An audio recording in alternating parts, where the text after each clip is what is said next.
Hola a todos, bienvenidos. Un placer esta invitación. Ojalá sea de utilidad. Para mí siempre está bueno hablar de autismo, así que agradezco la invitación, especialmente a las chicas de ASPE, y esperemos que crezcan mucho pronto porque me parece que es un servicio realmente necesario para mucha gente. Yo ya les mandé un montón para que las consulten, y me parece que es muy importante, sobre todo el asesoramiento jurídico y social y qué hacer con los recursos. Hoy vamos a hablar un poco de eso, no solo diagnóstico, no solo cómo cambia la sintomatología de esta condición del espectro autista a lo largo, sino también cómo vamos a ayudar a acompañar a las familias y a la gente que está dentro de esta condición. Yo me llamo Natalia Barrios, soy psiquiatra infanto-juvenil, soy psiquiatra de adultos también, soy psicoterapeuta y también soy médica legista, y hoy les voy a contar también dónde trabajo, con muchos lugares, y ojalá ustedes se animen también a lo mismo, a experimentar, trabajar con diferentes grupos, con diferente gente, con el objetivo de crear contextos más amigables. Bueno, yo voy a hablarles de la condición del espectro autista, y lo primero que tenemos que saber que esta condición es una condición del neurodesarrollo, o sea, un trastorno del neurodesarrollo. Si uno quisiera saber algo del diagnóstico de los trastornos del neurodesarrollo, primero tiene que conocer bien de qué se trata el desarrollo normal. Es muy importante. A veces uno cree tener la experiencia porque llevó a sus hijos al pediatra o porque sabe más que hace un pediatra o qué hace la gente en el jardín, pero en realidad el desarrollo es más complejo que uno piensa y no tiene que ver solo con que la gente crezca, aumente de estatura, o de jardín, o que aprenda a hablar, o que aprenda a caminar, o si se sentó. También tiene que ver con otros aspectos que tienen que ver con la comunicación socioemocional, con la comunicación en el afecto, con la relación con otros, y cómo todo esto interactúa y cómo la familia y el contexto estimulan o no esas áreas, ¿no? Entonces, tenemos que saber que los trastornos del neurodesarrollo aumentaron muchísimo su incidencia en estos últimos años. Las investigaciones no son determinantes en relación a qué es lo que lo causa, ¿no? Seguramente habrán escuchado en los medios, en la televisión, en los diarios, que hay muchas, más allá del ámbito científico, que tal vez algunos de ustedes pertenezcan, que hay muchas investigaciones respecto de eso, qué situaciones serán las que los desencadenan. ¿Es con los padres? ¿Es la cuestión ambiental, ecológica? ¿Son factores inmunológicos, genéticos? Bueno, no hay nada concluyente al respecto, simplemente sea una interacción, y hoy vamos a hablar específicamente de otra condición, que es lo que está estudiado, ¿no? Entonces yo creo que estaría, en vez de hablar de trastornos, que es una palabra un poco fuerte, aunque viene de desbalance, en realidad eso quiere decir hay un desbalance en algunos aspectos del desarrollo, me gusta hablar de este concepto de neurodiversidad, ¿no? Que habrá gente que tiene TEA, o trastorno del espectro autista, habrá gente que tiene TEL, que es un trastorno de lenguaje, hay gente que tiene síndrome de Down, hay gente que tiene los ojos celestes, hay gente que es petiza como yo, hay gente que salta como Ginóbili. Es las condiciones que nos hacen diversos físicamente, no típicamente, también nos hacen diversos en cuanto a nuestro funcionamiento del sistema nervioso, y eso hace que tengamos comportamientos diferentes. También nos diferenciamos en eso, y eso es parte de la neurodiversidad, y no realmente tiene que representar una enfermedad o un problema.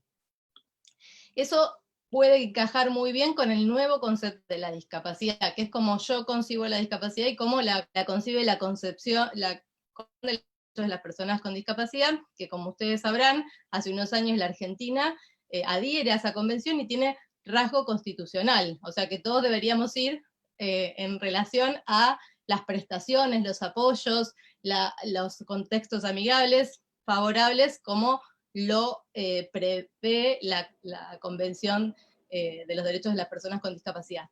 Y es importante que ustedes sepan que ese cambio tanto en cómo concebimos la discapacidad, que antes se pensaba que era, bueno, la persona que tenía discapacidad, o sea, si tenías un problema médico, un problema físico, un problema sensorial, vos tenías una discapacidad, no importa dónde nazcas, el problema eras vos, estabas centrado en la persona. En cambio, gracias a los movimientos de las personas con discapacidad, esa concepción cambió. Sí, la persona puede tener una dificultad, puede ser diversa, puede ser parte de esta neurodiversidad, pero el problema no está solo en la persona, está en el contexto que impide que esa persona con otros atributos positivos igual no se integre a la sociedad, porque no tiene una rampa, porque no tiene una silla, porque no tiene accesibilidad cognitiva. Entonces, esta nueva concepción de la discapacidad tiene que ver con que la discapacidad no está en las personas, sino es esa interacción entre esa persona y su contexto. Por eso asociaciones como ASPO, como otras asociaciones que ustedes van a ver que yo también participo, lo que intentan es hacer eso, luchar por derribar esas barreras que impiden la plena integración de las personas que tienen dificultades, pero no necesariamente eso implica una discapacidad. Entonces, la discapacidad sería esto, los desafíos versus las barreras. Fíjense ustedes estos dibujitos que son bastante conocidos, ¿no? Cómo es la situación cuando uno quiere, ¿no? Nace como yo, petizo, ¿no? Que no puede ver el partido, entonces está en una situación de desigualdad. Bueno, puede venir alguien con el tiempo y ayudar, bueno, decir, bueno, vamos a ser equitativos, vamos a darle a cada uno lo que necesita. Pero es mucho mejor la concepción de inclusión. ¿Por qué no hacemos algo que nos incluya, que no haga que esta persona parezca, sino, y además porque a veces esos recursos, conseguir esos banquitos, darse cuenta que el chico no podía ver, lleva mucho tiempo. Entonces, cosas que hagan que todos estemos bien, tanto los que tienen una dificultad como los que no. Ese es el nuevo concepto que es el de inclusión social, ¿no? Entonces, antes, en la discapacidad estaba centrada en la persona, había que darle tratamiento, tenía una enfermedad, tenía que ir a una institución. En cambio ahora, lo que hay que hacer es derribar barreras, hacer ajustes razonables para que esa persona interese, incluir, concientizar, que es un poco con lo que quiero colaborar hoy yo, y dar apoyos como hacen las chicas de ASPE. ¿Por qué es importante esto? No solo por lo que vamos a hablar hoy, que es la condición del espectro autista, sino porque el 95% de las personas en algún momento, la Organización Mundial, el Informe Mundial para la Discapacidad, ¿no? De la Organización Mundial de la Salud, que el 95% de las personas en el mundo van a tener una discapacidad temporal o... Entonces, no es algo es algo también por nosotros. Y fíjense que el 10% de la población de nuestro país tiene alguna discapacidad permanente.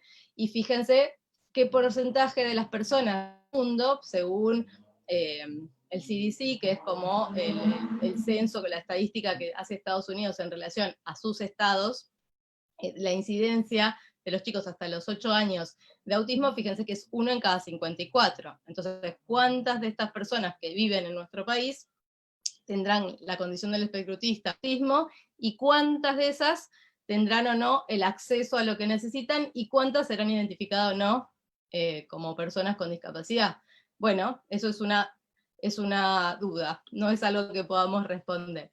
Y esta condición, como ven, yo condición espectro autista, trastorno del espectro autista, Asperger, trastorno generalizado del desarrollo, síndrome de Kanner, esta condición recibió muchos nombres en diferentes momentos, y aún está discutido su denominación, y hace unos años además cambió de trastorno generalizado del desarrollo a trastorno del espectro autista, y la concepción de Asperger, que antes era parte del diagnóstico psiquiátrico, ahora pasó a formar parte de este espectro, los trastornos del espectro autista, y muchos de nosotros preferimos usar la palabra condición porque creemos que trastorno podría asimilarse a una enfermedad, y en este caso no es una enfermedad, es parte de la neurodiversidad. Y muchos de los usuarios prefieren usar ese nombre, y otros prefieren simplemente decir trastornos autista o trastorno autista, y sin ponerle condición ni enfermedad ni nada de eso. Bueno, tenemos la posibilidad de usar muchos nombres, yo solamente se los pongo acá para que ustedes sepan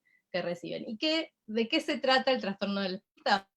Bueno, saben que soy psiquiatra, entonces lo que hacemos para practicar es ver si las personas, desde niños, desde la infancia, 3 años, presentaron uno de esta sintomatología, ¿no? O bien problemas en la comunicación o en las habilidades sociales. La comunicación puede ser la comunicación verbal, que se refiere puede ser la comunicación no verbal, todo lo que tiene que ver con el uso de gestos, o con la habilidad social para relacionarse con sus pares, no con gente más grande ni más chica, con sus pares, con la gente de su misma edad o la gente acorde a su edad mental o su edad de desarrollo, ¿no?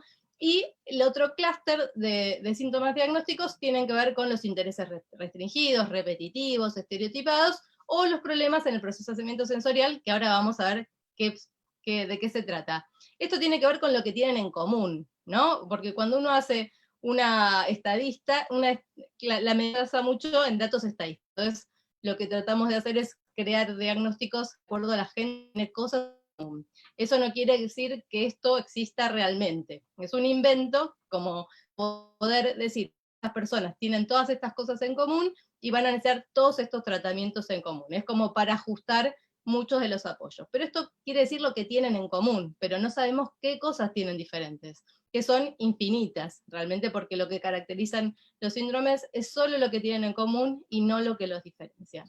Y dentro de estos mismos síntomas tenemos un gran espectro también, como el espectro de los colores, ¿no? Diferentes grados de problemas o no en la cognición, en el aprendizaje, en el funcionamiento ejecutivo, que se refiere al uso de la memoria, la atención, en el procesamiento sensorial. Algunos les molestan mucho los ruidos, otros les molestan mucho las luces, otros necesitan todo el tiempo de luces, o tienen ningún problema sensorial, tienen dificultades en la motricidad, que de hecho hacen pensar que esos problemas en la motricidad aparecen muy tempranamente y son los primeros indicios de que hay un problema en el desarrollo. Otros tienen más bien problemas en la sociabilización y eso se hace evidente recién cuando van a la primaria. Y los problemas de comunicación, como dijimos, también son múltiples y muy diferentes, desde chicos que no adquieren el lenguaje hasta chicos que hablan como personas más grandes. Y siempre digo chicos, y no quiero hacerlo, porque esto es una condición que se extiende a lo largo de la vida, desde niños hasta ancianos, y además puede ser diagnosticada en cualquiera de esas etapas. Y hay una historia larga sobre las condiciones del espectro autista que será para otro momento. Yo solo quiero presentarle a su protagonista, Kanner, que fue uno de los primeros en describirlo en Estados Unidos. De hecho, fue uno de los primeros en escribir un manual de psiquiatría infantil en América. Fue el primero, de hecho. Él, como ven en su apellido, no era americano, pero también huyó después de la Primera Guerra Mundial de Alemania. Y Asperger, en Austria, también tuvo una clínica, y casi al mismo tiempo que Kanner, pero sin internet ni estudios científicos en común, fueron describir justo casi al mismo tiempo síndromes similares, y hasta le pusieron el nombre de autismo, que era un nombre que había sido por otro psiquiatra que se llama Bloyer antes, otro problema, un síntoma relacionado con la esquizofrenia, que tenía que ver con esto de el autismo. Él se refería a la gente que estaba muy ensimismada en sus propios intereses. Entonces ellos dos observaron ese síntoma en común y usaron ese término en común. Años después, la pequeña señora Lewin lo que hace es traducir los escritos de Asperger, juntar toda la información que había acerca de Kanner y todo el desarrollo que había habido después de ese comienzo de su descripción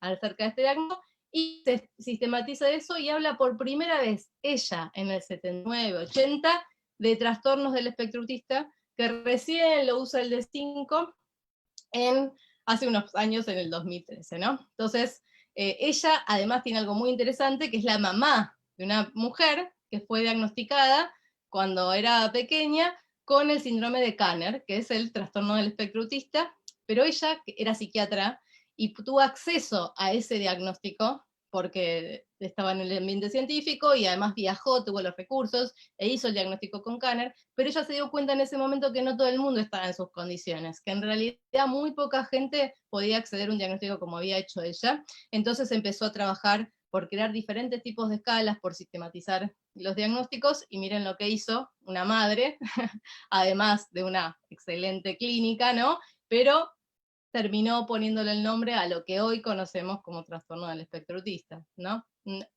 Y les traje esta línea de tiempo para que vean el protagonismo, no solo de los científicos o clínicos como Asperger y Kanner, sino los padres. Los padres en esta historia tuvieron mucho que ver, no solo la WING, sino la NSAC, que fue creada en 1960 y fue una asociación de padres que luchó contra concepciones antiguas del autismo en relación a la psicosis o a las causas que tenían que ver con que las madres eran malas madres, y logró estudios científicos, sistematizar diagnósticos, incorporar al autismo dentro de estas clasificaciones que habrán oído nombrar, el DSM, la CIE-10, ¿no? Que son clasificaciones y manuales médicos y no solamente como cuestiones simplemente dinámicas o de causas inciertas, ¿no? Y como dijimos, lo que caracterizan a a estas personas que entran dentro de este diagnóstico son estos diferentes tipos de síntomas, ¿no? Los de la comunicación, los que tienen que ver con la interacción social, y la imaginación o la flexibilidad, ¿no? Pero como ven, en la comunicación puede haber ausencia del lenguaje, o puede haber temas repetitivos de conversación, o esto de la inversión pronominal, yo, Natalia, ¿no? O, ¿no? Como no saber usar lo que se llaman deícticos, que son esas palabras que adquieren significado, pero en el contexto de la oración, poco control o comprensión de las posturas o los gestos corporales. ¿Vieron? Nosotros comunicamos mucho con el cuerpo. Las personas que tienen dificultades en este tipo de comunicación no solo usan menos de estos gestos, sino que además no entienden los nuestros. Entonces, para ahí nosotros estamos diciendo muchas cosas con los gestos y con nuestras acciones, y el otro no está comprendiendo nada de ese lenguaje no verbal, ¿no? Y muchos de ellos tienen alteraciones en el ritmo o en el tono de la voz. Y cuando en la interacción social, uno siempre tiene en mente esto de el retraimiento, pero no muchos son retraídos, muchos otros en realidad ni siquiera eso, son personas realmente sociables, pero bien no inician la interacción, o sí la inician pero lo hacen de una manera excesiva, o solo ligadas a sus intereses personales, o no tienen un comportamiento esperable para su edad, ¿no? Y los problemas en la imaginación y en la flexibilidad tienen más que ver con esto de las conductas repetitivas, ritualísticas, ¿no? Como, o tener algunos temas poquitos o preocupaciones, intereses muy absorbentes, y esto de la capacidad imaginativa limitada tiene que ver con la flexibilidad del pensamiento, pero no tiene que ver con la creatividad, por favor, no se lo confundan. Y tiene un comienzo muy temprano, entre el año y los 3 años ya aparecen algunas sintomatologías, aunque no todo el mundo es diagnosticado de esa edad, ¿no? Y aparece lo que llamamos banderas rojas, que son súper importantes porque las observamos, algunas de ellas desde los 6 meses, pero están relacionadas, la mayoría, a lo que tendríamos que ver en los chicos, si nos tendríamos que preocupar si lo vemos en chicos de 12 meses, o que tengan poco contacto visual, o que tengan esto que se llama sordera paradojal, o sea que a veces parece que escucha, y a veces parecen sordos, o que los papás dicen, este chico para mí está sordo, o no tiene respuesta al nombre, o ven los papás que tienen mucho más interés, o la maestra jardinera, en los objetos que en las personas, o agarran los objetos sin mirar a las personas, o no tienen silabeo a los 12 meses, o tuvieron re poquito balbuceo, o ven que no interactúan con gestos, o que les falta, o no tienen palabras, o lenguaje verbal al año, ninguna palabra, o falta de lenguaje a los 2 años, o pérdida de alguna habilidad, decía palabras y las dejó de hacer, corría y lo dejó de hacer, comía con la cucharita y lo dejó de hacer. La pérdida de habilidad también es una bandera roja. Las banderas rojas no quiere decir necesariamente que tengan trastorno del espectro autista. Las banderas rojas solo indican un problema del desarrollo, pero incluyen muchas de las cuestiones que sí tienen que ver con la condición del espectro autista, que son estas cuestiones de la interacción social o la atención conjunta, que es esto de decir un montón de cosas o señalar las cosas con la mirada, ¿no? ¿Y cuáles son las causas del trastorno del espectro autista? Como les dije al principio, no hay una cuestión que esté investigada como única causa, porque probablemente no sea una sola cosa el trastorno del espectro autista, pero fíjense que estas hipótesis psicodinámicas de que la madre la culpable, la madre ladera, y qué sé yo, eso desapareció y fue reemplazado por todo lo que se está investigando en relación al desarrollo del sistema nervioso, la conectividad y algunas cuestiones genéticas e inmunológicas. Entonces, ¿cuáles son las hipótesis más reconocidas? Bueno, la posible vía del desarrollo tiene que ver con la interacción entre la genética y el ambiente. Aparentemente hay un cambio estructural, o de cableado, como digo yo, o cambios estructurales en el cerebro, puede haber baja conectividad, y eso da los síntomas de la condición del espectro autista. Y por eso tiene un desarrollo temprano, porque en el cerebro pasan muchas cosas, como es la sinaptogénesis, la milenización, muy temprano en la vida. Fíjense, estos son PECs, o sea, son estudios que lo que reproducen es cuánta glucosa usa el cerebro en ese momento. Y lo que yo quise representar acá, que como ven lo que dicen los estudios, es que en los nenes pequeñitos, en los hijos, estos chiquititos que tiene esta mamá, hasta los 2 años, tienen el mismo consumo de glucosa, que es como el alimento del cerebro, que la mamá, que es una persona grande que piensa, que está haciendo reflexiones, que seguro está pensando que van a cenar, que ay, qué pasa con estos chicos, que los cuido, que se caen, ¿no? Tiene ya muchas cosas que pensar. Y los nenes que no tienen muchas cosas de las que hacer, para las que usar en ese momento su cerebro más que para crecer, miren que tienen el mismo funcionamiento. Eso es porque pasan muchas cosas en el cerebro de los chicos que tienen que ver con estas cosas que les acabo de decir, con la sinaptogénesis, con la mielinización, un montón de procesos de comunicación y cableado y reformulación. Entonces es por eso que es en ese momento que aparecen estos síntomas, porque son momentos de mucho cambio que cuando los chicos no logran o lo hacen de una forma diferente, se expresa rápidamente porque son cambios que se dan muy tempranos en el desarrollo. Entonces, como dijimos, puede haber problemas en la comunicación, que no tiene solo que ver con la comunicación verbal, también con los gestos. 1 de cada 6 puede no tener lenguaje, puede que no tengan contacto visual, o sea, algo en islas, no siempre, o puede ser una persona inadecuada, que sí se quiere comunicar con los demás, que por ahí sí tiene lenguaje verbal, pero usa un lenguaje muy rebuscado, o te toca, o te huele, o te mira, que parece que te atraviesa, ¿no? No tiene una buena modulación interpersonal, le decimos nosotros. Y los problemas de flexibilidad y los intereses en el procesamiento sensorial, los problemas en el procesamiento sensorial. ¿Y qué quiere decir esto de los problemas de flexibilidad? Que ellos creen que las cosas son de una determinada manera, y muchas veces ante diferentes imprevistos o cosas que no son como previeron o imaginaron, puede haber reacciones catastróficas. Entonces, a veces, alguno de los síntomas que está asociado con el trastorno del espectro autista de chiquitos son esto de esos berrinches incontrolables e inconsolables, porque que aparecen por cosas que los padres a veces no saben ni por qué fueron, se puso el semáforo en rojo, como, ¿no? Pero para él en ese momento tenía que seguir, y entonces esa cuestión inesperada, que no es como ellos quisieran, desencadenan estas reacciones catastróficas.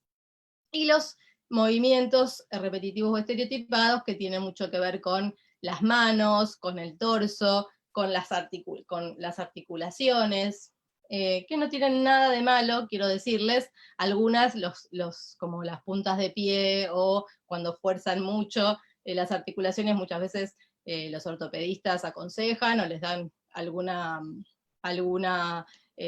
reemplazo, o mismo la terapia ocupacional los intenta rotar o variar por otras cosas que sean menos dañinas, pero muchos de ellos no tienen, más que parecen extraños, no tienen ninguna repercusión negativa, y muchos chicos los usan para regularse, o cuando están aburridos también. Y los intereses sensoriales, que son de todo tipo, o sea, abarcan los 5 sentidos, y pueden ser dificultades o alteraciones en el procesamiento visual, auditivo, gustativo, táctil, o también vestibular, que tiene que ver todo con lo que tiene que ver con el movimiento. Entonces, algunos chicos odian la hamaca, otros están todo el tiempo dando vueltas sobre sí mismos o corriendo para estimular ese sistema, y lo que tienen que saber es que no es un problema en el input, o sea, en los sistemas de recepción sensorial, sino cómo el cerebro integra esa información y da una respuesta, ¿no? Y algo que es muy importante al comienzo en el diagnóstico es, bueno, qué diagnósticos diferenciales hay a cada edad, y diferenciarlos hay 2 diagnósticos, o sea, tiene una comorbilidad, o es este diagnóstico o este otro, ¿no? Entonces, los diagnósticos diferenciales van variando a lo largo de la vida, porque como dijimos, esta condición puede identificarse tanto en niños pequeños como en chicos en edad escolar, o jóvenes o adultos, ¿no? En los niños pequeños, los síntomas pueden confundirse con problemas en la deprivación, o sea, chicos abandonados, o que no son bien cuidados, o que tienen una familia realmente negligente con lo que eso implica, o chicos con déficit cognitivos, o trastornos del lenguaje, o mutismo selectivo, que es un trastorno de ansiedad, o algunos tipos de epilepsias que reciben estos nombres raros, o el RET, que es un síndrome genético que se da más frecuente en niñas. En la edad escolar ya tienen que ver con diagnósticos diferenciales, que en general son chicos que sí han adquirido el lenguaje, tal vez, pero tienen formas diferentes de comunicarse o de interactuar, o de establecer relaciones sociales, o son muy hiperactivos. Entonces, el diagnóstico diferencial suele ser con trastorno obsesivo compulsivo, con trastorno de desvío atencional, algunos tipos de esquizofrenia muy poco frecuentes en la infancia, y la ansiedad social, por supuesto.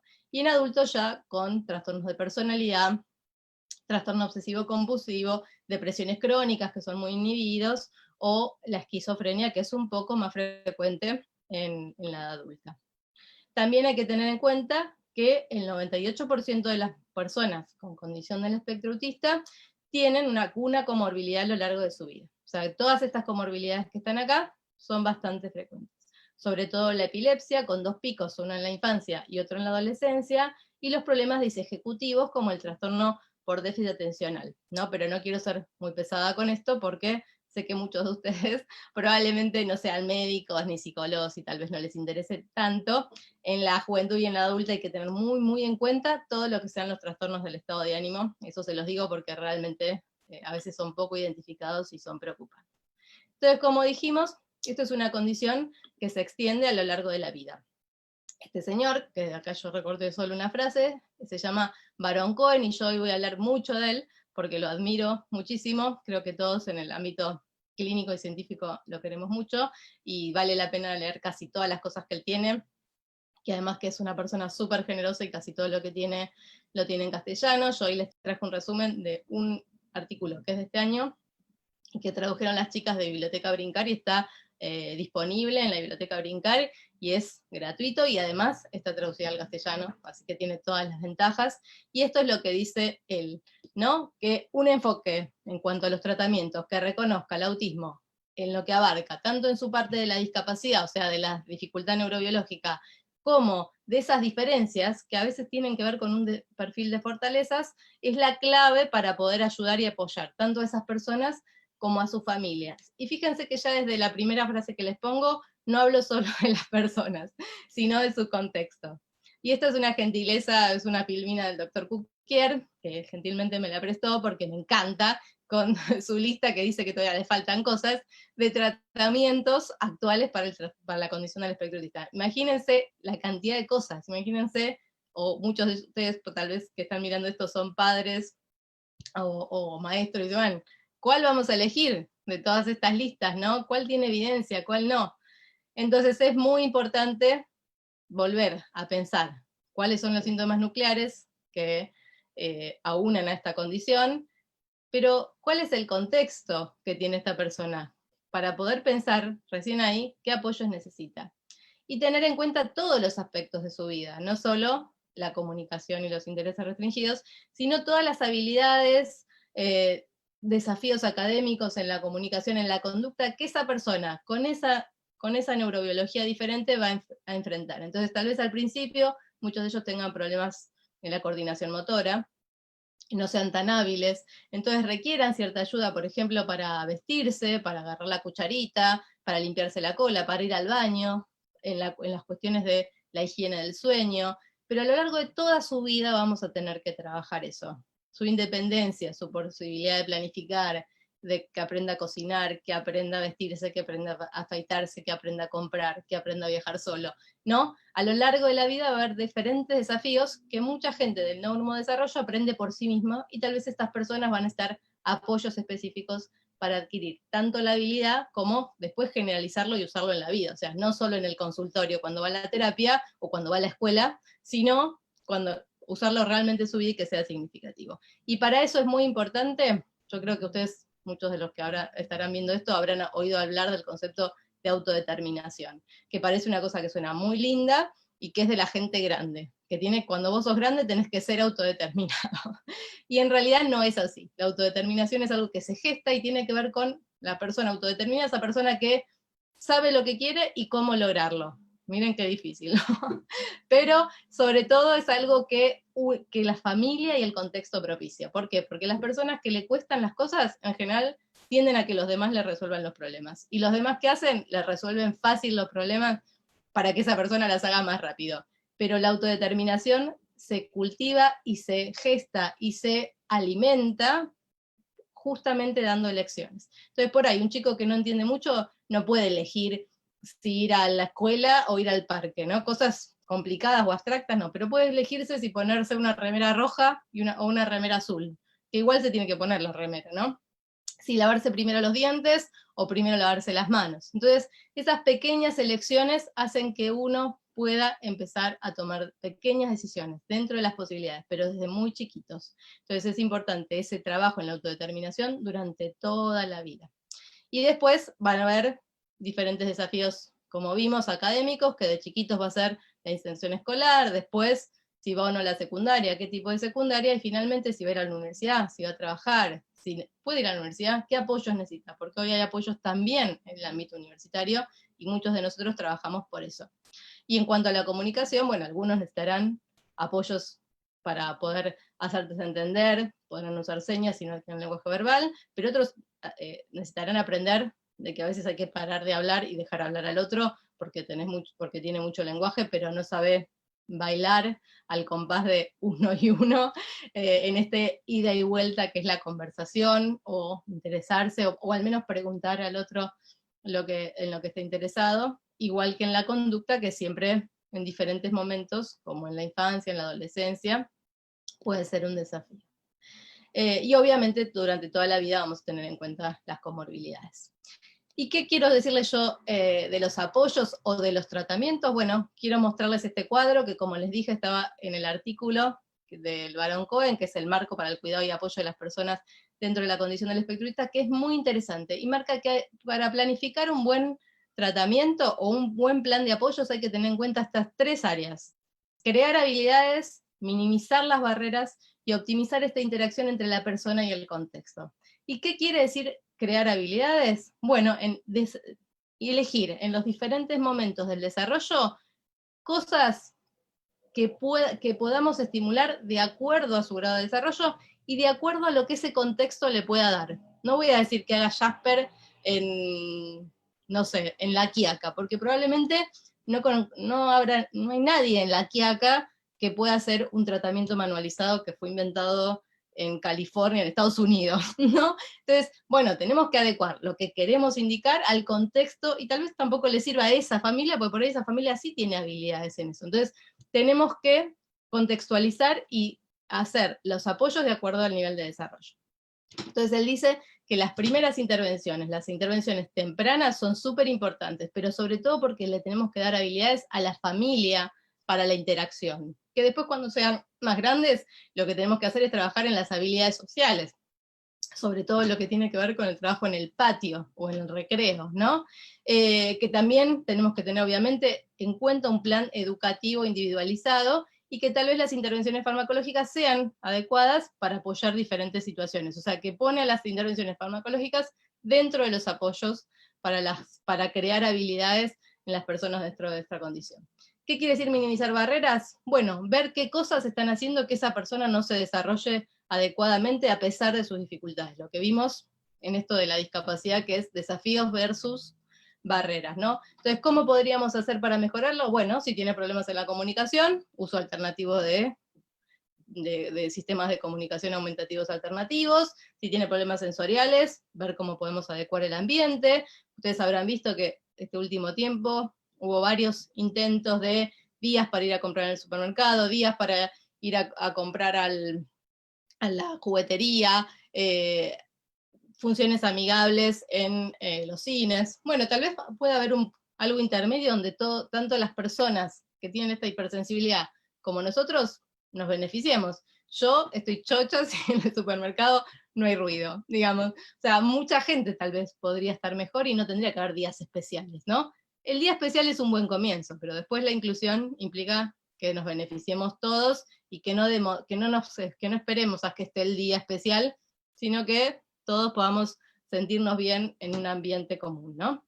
Entonces tiene que ver con esto también, de minimizar las barreras, poder dar acceso a las personas también a los lugares médicos, porque son personas que tienen muchas comorbilidades médicas también, entonces que puedan acceder también a ambientes más amigables y tratar sus comorbilidades y afecciones físicas.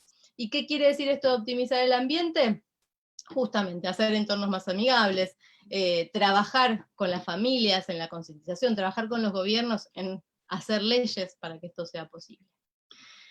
Entonces, un mismo diagnóstico, como podemos ver en estas dos personas, no quiere decir lo mismo. El mismo diagnóstico no nos dice el tratamiento que la persona necesita. Lo que nos dice lo que la persona necesita es la persona y su contexto, lo que le pasa a esa persona y cómo es su contexto. Fíjense, estas dos personas, uno vive en la ciudad, es hipersensible a los ruidos, vive en un departamento, los padres lo mandan a un colegio bilingüe y tiene dislexia, bueno, le gusta a él, le gustan los ponis y tiene 18 años. ¿Qué va a hacer?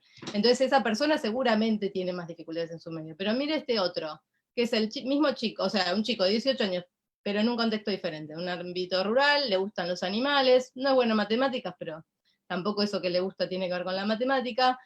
Fue a una escuela rural, es bueno andando a caballo. Entonces, ¿qué determina la discapacidad? ¿Solo el diagnóstico? Eso es una pregunta, ¿no?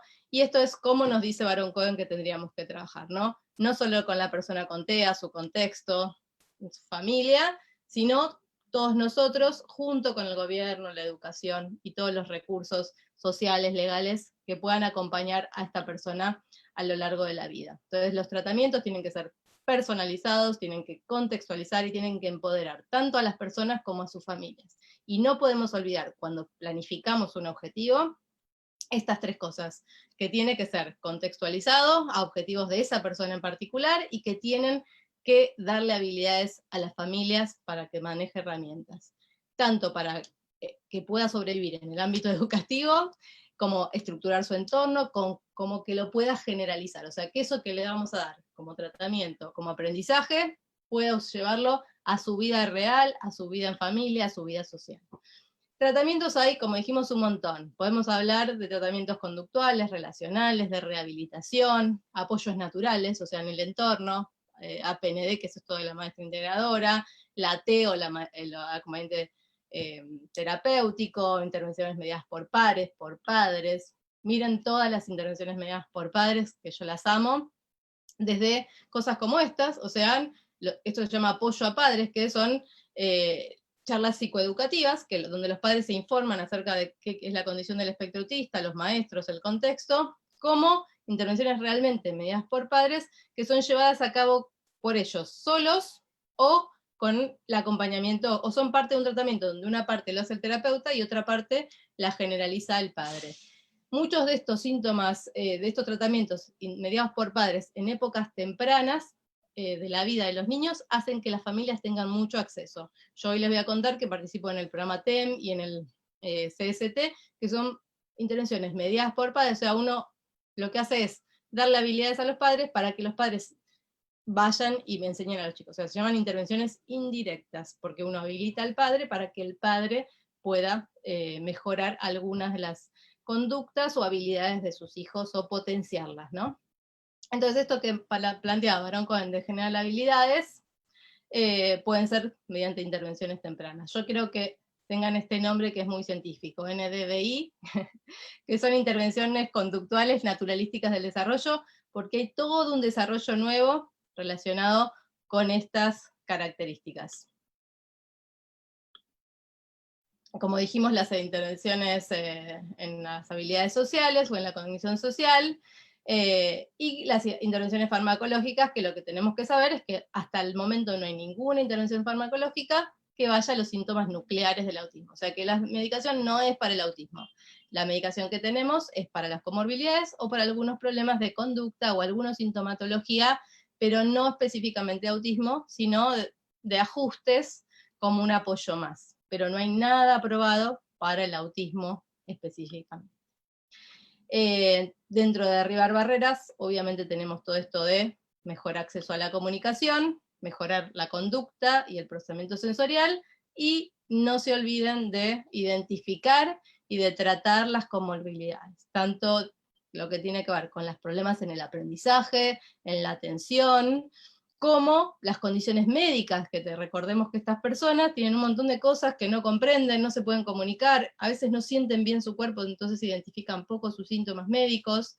Ir al hospital, imagínense lo que debe ser para una persona que tiene problemas sensoriales, auditivos, con las luces, el hospital es bastante adverso con esas cosas, entonces evitan muchas veces las conductas, las consultas, entonces es importante que preveamos dentro de su mismo tratamiento la consulta médica regular, y obviamente teniendo en cuenta, por eso los psiquiatras nos dedicamos tanto a las condiciones dentro del desarrollo, porque hay muchos que tienen problemas en la salud mental también comórbidos, entre ellos el riesgo suicida en la adolescencia, entonces hay que tener cuidado con los trastornos del estado de ánimo.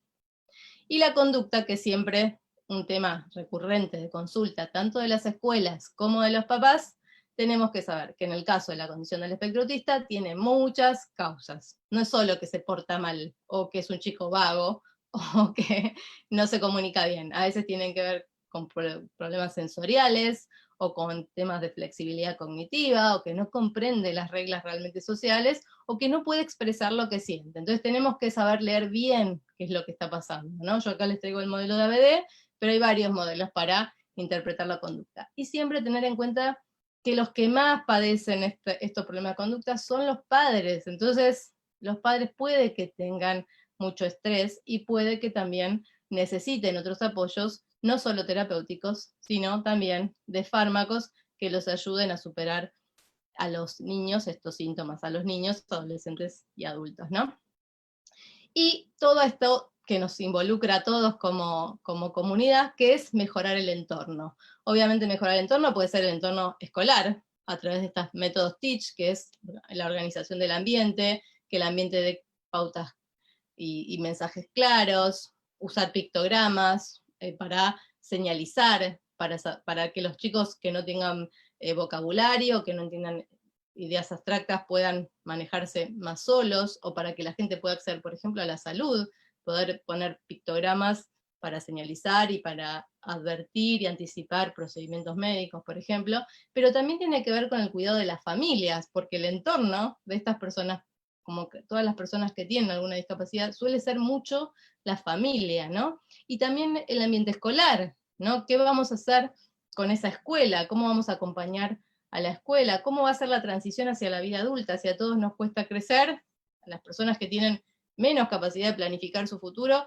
probablemente mucho más. Y obviamente siempre trabajando con lo que llamamos reducción del estigma, este pensamiento negativo, este estrés que cae sobre las familias. Y es muy importante, el primer contexto sobre el que tenemos que trabajar, para trabajar sobre los contextos amigables, obviamente es la familia, porque la familia está todos los días con ellos, son los que siempre se ocupan, son los que siempre se involucran, son los que siempre son llamados por el colegio si pasa algo, y son los que más interesados están porque ellos avancen, o sea que son la mejor herramienta. ¿Y qué es lo que necesitan estas familias? Bueno, al principio necesitan esto, información, qué es el autismo, de qué se trata, qué lo causa, qué mitos tienen, qué conocimientos previos, qué le dijo la vecina, el tío, la televisión, las vacunas, la dieta, el cannabis, ¿no? Todas esas cosas, todo el internet y todas sus cuestiones que caen sobre estas familias. Bueno, ¿cómo deshacer eso? ¿Cómo poder orientarlos bien? ¿Qué síntomas tiene su hijo? Muy bien lo del autismo, pero a mi hijo esto no le pasa. Bueno, porque no a todas las cosas, a todas las personas le pasa todo lo que les estoy contando, ¿no? ¿Cómo los podemos ayudar? Orientarlos hacia el grupo de apoyos de pares, ayudarlos a que se organicen, a empatizar con ellos, con el proceso que están pasando, no exigirles, bueno, vamos, hagan lo que les digo, ¿no? Sino a poder acompañarlos y orientarlos bien y entender que cada uno tiene sus tiempos para procesar y para aceptar las situaciones y llevarlos hacia sí, la aceptación, porque por esto mismo que les digo que me pasa a mí con esta condición también, ¿no? Que no lo veo realmente como una enfermedad, porque las personas son diferentes y aunque algunas diferencias son más desafiantes, también hay muchas partes de esas diferencias que son inherentes a esa persona y esa misma persona la disfruta, ¿no? Preguntarles cómo podemos ayudarlos también, no querer ayudarlos como nosotros pensamos, sino poder ofrecernos a darles el apoyo que ellos necesitan. Y obviamente esto que les mostraba de buscar servicios, ¿no? ¿Qué tratamientos hay? ¿Cuáles tienen que elegir? ¿Cuándo? ¿Qué hacer con el colegio? ¿Qué colegio elegir? ¿Puedo ir a la universidad? ¿Qué universidad? ¿Cómo me manejo ahí?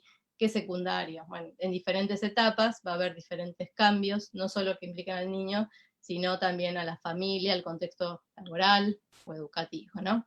Entonces, siempre trabajar en esto que nos involucra a todos. No sé por qué ustedes estuvieron interesados en esta charla, pero muchos estamos interesados porque nos interesa y punto.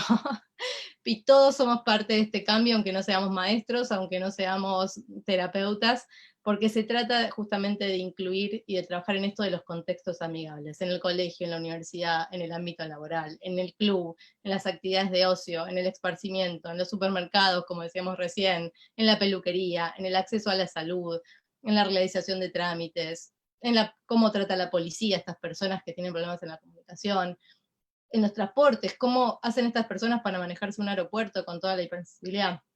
Y yo quiero transmitirles mi experiencia, porque yo hice muchas de estas cosas que para mí eran impensadas hace unos años, y quiero mostrarles mis fotos en esas cosas gracias a la Asociación Brincar, y gracias a la Fundación Brincar, y a Redea, y a Panacea, y a un montón de gente que, por suerte, también en el Hospital Tobar García, y en el Pilar de Esperanza, donde trabajo hoy, y con las chicas de salidas inclusivas, y de abanico, ¿no? Un montón de gente trabajando para los menús inclusivos con las chicas de salidas inclusivas, para el esparcimiento inclusivo, o sea, muchísimos proyectos que tienen que ver justamente para que esto sea visible, para que en el futuro sea posible, o sea, para que sea algo común y no tengamos que pensar específicamente en crear algo diferente para las personas que tienen un desafío, ¿no? Y bueno, yo acá di unas clases en los CPI, que después me siguió Pia Space, hicimos un manual para dar a conocer esta condición en las maestras jardineras y darles algunas herramientas de cómo manejarlo. También entrenamos a los padres, hicimos un manual con consejos para padres, y así los mismos padres dentro de la Fundación Brincar dan ahora charlas a otros padres acerca de los primeros síntomas, estos que estoy haciendo yo, lo hacen ellos mismos, que son expertos en sus hijos, por lo tanto, y son expertos padres de sus hijos, entonces intentan dar herramientas a otros padres. También trabajamos con el gobierno de la ciudad en las salidas inclusivas, esto fue una función distendida para toda una obra de teatro creada desde cero, la música, los actores se reunieron con nosotros, con personas dentro de la condición, y pudimos opinar acerca de todo el proceso y finalmente hacer una obra de teatro en la que participaron las personas dentro de esta condición. También trabajamos el año pasado en el aeropuerto, armando todo esto. Yo di las charlas de capacitación al personal del aeropuerto, tanto de seguridad como los que están en donde te sellan que ahora no me sale el nombre, el pasaporte, como la gente que te recepciona en informes, o sea, todo el funcionamiento de Aeropuertos 2000, con anticipadores visuales, con premios, armaron ellos esta cajita, un pin para identificar a los chicos, a jóvenes o adultos que viajan en avión y que tienen esta condición para que tengan prioridad, para adecuar las cosas que sean necesarias. Trabajamos este año online con la policía de la Ciudad de Buenos Aires, creamos este tríptico, está en proceso un manual, también este año con la pandemia de COVID, junto con Redea hicimos recomendaciones médicas para el personal de salud, y las presentamos en el Ministerio, en esto del Ministerio de Salud que tiene las mañanas, y estamos en el proceso con REAL, que es la red de espectro autista argentina, de Latinoamérica, que es una red de investigación en Latinoamérica. Estamos haciendo una encuesta para las familias, usuarios y terapeutas y maestros de cómo afectó la dinámica de esas personas durante la pandemia de COVID, que están prontas sus conclusiones, para poder tener alguna forma de subsanar o ajustar o pensar en el futuro cómo encarar nuevas catástrofes. Y también participo de esto que se llaman los talleres STEM, que Panacea los ofrece el entrenamiento gratuito para algunos padres, y yo lo hago en Pilares de Esperanza, que es transformar momentos de cada día para chicos de 0 a 5 años con intervenciones tempranas mediadas por padres, y ahora participo en esto que se llama CST, que es un entrenamiento en habilidades para cuidadores, que está auspiciado por Autism Speaks y está realizado por la Organización Mundial de la Salud, de la que participa, entre otros, Panacea, y ahora estamos poniéndolo en práctica vía online, con Pilares de Esperanza y el CPI, donde brilla el sol de la ciudad de Buenos Aires, y el objetivo es ayudar a las familias de 0 a 8 años en adquirir habilidades para estimular el desarrollo de sus hijos, tengan TEA u otro desafío en el desarrollo. Y también trabajamos con la transición a la vida adulta y la inserción, o los apoyos en la vida adulta, tanto capacitando al personal como digamos, personal médico, personal de profesores de gimnasia, que lo hicimos junto con Fleni, y a los cuidadores, y participé como en la supervisión, acompañando a PSPOIS en los sábados recreativos de la Fundación Brincar, que es para jóvenes y adultos. Y esto para que vean que no todo está en Buenos Aires, una gran amiga, Lorena, que en Río Grande hizo este proyecto increíble, que se llama Entiendo a mi ciudad y mi ciudad me comprende a mí, de accesibilidad cognitiva. O sea, eso es el uso de pictogramas o anticipadores visuales para indicar no solo los procedimientos médicos, sino que ellos en Río Grande señalizaron toda la ciudad, ¿no? Y los lugares públicos y de acceso, por ejemplo, a los trámites para sacar el registro, la defensa civil, o sea que dieron un montón de accesibilidad y además capacitaron a todo el personal de esa ciudad, o sea que ahora todos saben sobre autismo y todos saben sobre problemas del lenguaje y todos saben sobre discapacidad y todos tienen herramientas para incluir. Eso es lo mejor de estos programas. Así que bueno, gracias. Estos son todos los lugares donde yo trabajo y si me siento parte de esta comunidad. Excelente, Natalia. Bueno, muchas gracias. Bueno, gracias. Para quienes nos están siguiendo, mi nombre es Solange, soy una de las organizadoras del ciclo de charlas Equidad y Acceso Integral a la Salud. Bueno, el objetivo y el motivo de estas charlas son justamente para brindar información a las familias, a las personas con discapacidad, quienes son pacientes de ASPE y también personas que están llegando a nuestra asociación mediante este ciclo de charlas. Así que, bueno, muchas gracias por seguirnos. Hicieron muchas preguntas mientras vos ibas haciendo tu exposición, Natalia. Muchas las respondiste luego con las siguientes filminas, pero hay una muy interesante que me gustaría rescatar, que dice, ¿cuándo es necesaria la intervención del área de psiquiatría en el paciente con diagnóstico de condición de espectro autista? Bueno, yo soy psiquiatra, así que no sé si soy del todo objetiva con eso. Los psiquiatras infantiles tenemos en general una formación en desarrollo, porque como les dije al principio, para poder trabajar en los problemas del desarrollo, que son como de las principales consultas para los psiquiatras infantiles, motivo de consulta, hay que saber de desarrollo normal. Entonces, en general, los psiquiatras infantiles sabemos de desarrollo normal, así que muchos de nosotros trabajamos desde el momento cero. Yo trabajo con familias que me traen bebés para el diagnóstico y la detección. No, por ahí tal vez no hago yo el tratamiento finalmente de rehabilitación, pero sí sigo a las familias desde el momento cero. Yo diría que si esas familias tal vez accedieron primero a un pediatra del desarrollo o a un neurólogo, el rol del psiquiatra es más el de un especialista, ¿no? Uno recurre al psiquiatra cuando cree que hay un problema en la salud mental, específicamente. Tanto una comorbilidad relacionada, por ejemplo, en la infancia con el déficit atencional, como un problema de ánimo o de conducta irreversible con los tratamientos que tiene ese chico en ese momento, o a veces cuando hay problemas y no se sabe bien cuál es, ¿no? Dice, pero está yendo a la fono y no avanza, va a la TO y no avanza. Bueno, y a veces nos consultan a los psiquiatras para que descartemos un tema de salud mental de fondo o alguna comorbilidad médica, porque en el fondo somos médicos y así que hacemos evaluaciones, tenemos conocimientos generales sobre las comorbilidades físicas también más frecuentes. Así que yo creo que hay muchos momentos, algunos tienen que ver con la detección, porque en nuestro país los psiquiatras infantiles también nos dedicamos a eso, y otros tienen que ver más con el rol de especialista cuando hay un problema, tanto en el avance del tratamiento como síntomas que no son reversibles con los tratamientos habituales, ¿no? Bien, y hablando de la detección de esta condición y el diagnóstico, preguntaban por Instagram si hay también un diagnóstico para personas adultas o si solamente el diagnóstico es para niños, digamos, que es importante aclarar, ¿no? También te agrego esta pregunta, si existen lugares gratuitos en Ciudad Autónoma de Buenos Aires, es otra consulta, para realizar el diagnóstico.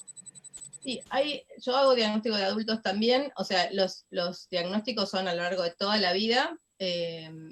Hoy por hoy no hay una sistematización de los diagnósticos de adulto porque es algo que avanzó como de 15 años para acá, y estoy hablando de 15 años fuera de nuestro país, pero es una realidad internacional de que no hay un sistema diagnóstico, porque en los niños tenemos sistematizados algunas escalas que son más valiosas. A veces no todos acceden, pero está sistematizado por lo menos, pero en la vida adulta no, es algo que todavía está en discusión, qué tipos de herramientas diagnósticas, pero sí hay gente que nos dedicamos al diagnóstico en nuestro país y también en el exterior, y hay formas de acceder al diagnóstico tanto remota como presencial. Por suerte, gracias a la pandemia, eso se desarrolló también. Y sí hay lugares gratuitos en nuestra ciudad. No quiero decir nuestro país porque hay poco en nuestro país, lamentablemente, por eso muchos de nosotros trabajamos online para poder acceder al interior, y ojalá se den capacitaciones para capacitar, y a la gente le interese, ¿no? Y yo chocha de ayudar a la gente que quiera hacerlo, porque requiere solo querer hacerlo, digamos, porque todos estamos todavía en la investigación y en el desarrollo de esas herramientas, pero creo que sería muy bueno poder tener en el interior también, pero acá en Ciudad de Buenos Aires, bajo el programa Protectea de la Ciudad de Buenos Aires, está el Hospital Moyano, que ahora no está funcionando porque ellos no tienen online, pero sí cuando las cosas se encaminen un poquito más, probablemente vuelva a funcionar, que pueden acceder al diagnóstico gratuito hay una psiquiatra y una psicóloga que hacen evaluaciones para adultos en el Moyano y son excelentes, además. Perfecto. Y bueno, una última pregunta te hago. En tu vivencia como experta y médica, ¿cómo ha influenciado las indicaciones del acompañante terapéutico y cómo influye en la autonomía, en la vida independiente de una persona con autismo? Uh-huh. Mira, yo hace años, junto con las chicas de Brincar, viajamos a Huntington, que es en Estados Unidos, como una ciudad que muy pequeñita, muy del fondo de Estados Unidos, bien campesinos, gente rica. Ellos fueron de los primeros que crearon la Asociación de Padres en Estados Unidos, que yo les comentaba hace un ratito, y ellos crearon todo un sistema de asistentes personales. Allá no existe lo del acompañante terapéutico para esto, porque es caro. Entonces el asistente personal es gente que entrenan específicamente para esta tarea, de acompañar a personas con este diagnóstico. Tienen toda una programación tienen supervisores que sí son expertos, pero la gente que cuida a las personas que necesitan los apoyos, o que apoyan a las personas, más que cuidan como si fueran niños, no, que hacen el apoyo, son personas que están entrenadas específicamente para esa tarea. Acá no existe esa figura jurídica o terapéutica o en el nomenclador. Hay una intención, Ciudad de Buenos Aires tiene dentro de su planificación, no me sale ahora, de Copidis, asistentes personales que incluso ofrecen gratis, uno se puede anotar y accedes a esos acompañantes por un tiempo X, o sea que también hay que ofrecerlo más porque existe. Y esa gente tiene una capacitación específica para acompañar personas. El acompañante terapéutico, para mí, existe hace un montón, porque los psiquiatras usamos los acompañantes terapéuticos, yo de siempre. Yo trabajé en el Tobar García muchos años, y ahí siempre hubo acompañantes terapéuticos que asisten a las personas que tienen dificultades en la salud mental. Cuando empecé a trabajar en discapacidad, parecía toda una novedad, porque en discapacidad siempre eran especialistas, pero los acompañantes terapéuticos tienen un entrenamiento, igual ahora ya hay carrera terciaria de acompañante terapéutico, o sea que son calificados, y acompañan a las personas con diferentes dificultades. Para mí son súper útiles, bien orientados, o sea, como supervisados por alguien que aúne sus estrategias. Muchos intuitivamente son muy buenos y otros necesitan esa capacitación que a veces la da el mismo equipo terapéutico, y hay una lucha muy grande a través de REDEA, por ejemplo, para que esa prestación, tanto del asistente personal como el acompañante terapéutico, esté incluida dentro de las prestaciones de discapacidad en nuestro país, y ya muchas obras sociales lo cubren, de hecho, porque en salud mental está dentro de la ley de salud mental. Exacto. Entonces, los psiquiatras lo podemos indicar, pero bueno, hay como una contradicción un poco rara, pero yo creo que el acompañante terapéutico hoy por hoy es una herramienta más especializada, y esto del asistente personal es algo que todavía se está desarrollando, que es para mí una buena idea. Nosotras vimos buenos resultados en otros países, y además que Copidis lo está ofreciendo y parece funcionar también, así que veremos qué pasa en el futuro con esas figuras, pero sin duda yo creo que son indispensables, porque la gente que tiene dificultades cuando es adulta y necesita los apoyos, es un apoyo personalizado que es lo que más queremos, ¿no? Mucho trabajo por delante, si bien hemos avanzado muchísimo en materia de discapacidad en los últimos años en Argentina, bueno, tenemos mucho por delante. Sí, sí, mucho para ser creativos. Exacto. Bueno, Natalia, muchísimas gracias. Oh, Nuevamente te agradezco en nombre de todo el equipo de ASPE. También gracias a quienes nos están viendo y quienes siguieron toda la transmisión. Seguiremos con este ciclo de charlas y bueno, esperemos tenerte nuevamente presente en nuestras actividades, Natalia. como, Muchas gracias. como un beso enorme. Gracias por la Bueno, invitación, saludos. muchas Nos gracias. vemos. Saludos. Chau, chau.